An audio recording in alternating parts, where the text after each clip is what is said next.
आणि आता पाहणार आहोत 10 वाजताच्या 25 मोठ्या बातम्या।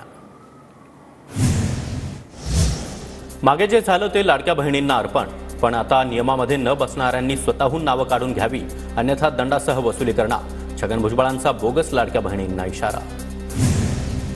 इंडिया आघाडी किंवा महाविकास आघाडी तुटली असं म्हणालो नाही। काँग्रेसच्या नेत्यांनी माझं वक्तव्य नीट ऐकायला हवं। ठाकरे गटाच्या एकला चलोच्या नाऱ्यावर संजय राऊतांचं वक्तव्य। युतीमध्ये निवडणूक लढवली तर अन्याय होतो अशी कार्यकर्त्यांची भावना। कार्यकर्त्यांची भूमिका सांगितली, कुणाला मिरची लागण्याचं काहीच कारण नाही। काँग्रेस नेत्यांवर राऊतांचा निशाणा। महाविकास आघाडी टिकावी अशी आमची इच्छा। राऊतांच्या वक्तव्यावर उद्धव ठाकरे यांच्यासोबत चर्चा करणार। विजय वडेट्टीवार यांची प्रतिक्रिया।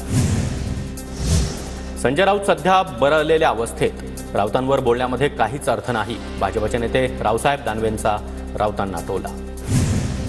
इंडिया आघाडी किंवा महाविकास आघाडीतील पक्षामध्ये एकवाक्यता नाही। निवडणुकीनंतर त्यांचं सगळंच विस्कळीत झाल्याचं चित्र दिसतंय। भाजपचे अशोक चव्हाण यांची टीका।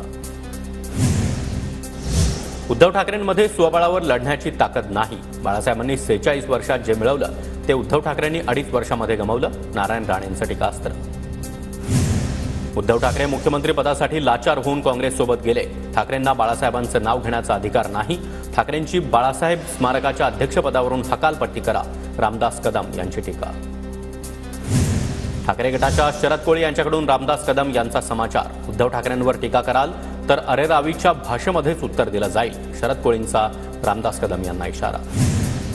2.5 वर्षानंतर मंत्रिपदावर दावा करणार का? पत्रकारांनी विचारलेल्या प्रश्नावर छगन भुजबळांनी प्रतिक्रिया देणं टाळलं।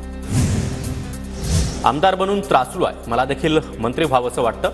शपथविधीच्या 8 दिवस आधी सांगितलं होतं कॅबिनेटमध्ये शपथ घ्यावी लागणार, पण त्या दिवशी सकाळी फडणवीसांचा फोन आला आणि त्यावेळी थांबा, भविष्यामध्ये भरपाई करतो असं सांगितलं। आमदार रवी राणा यांचं वक्तव्य।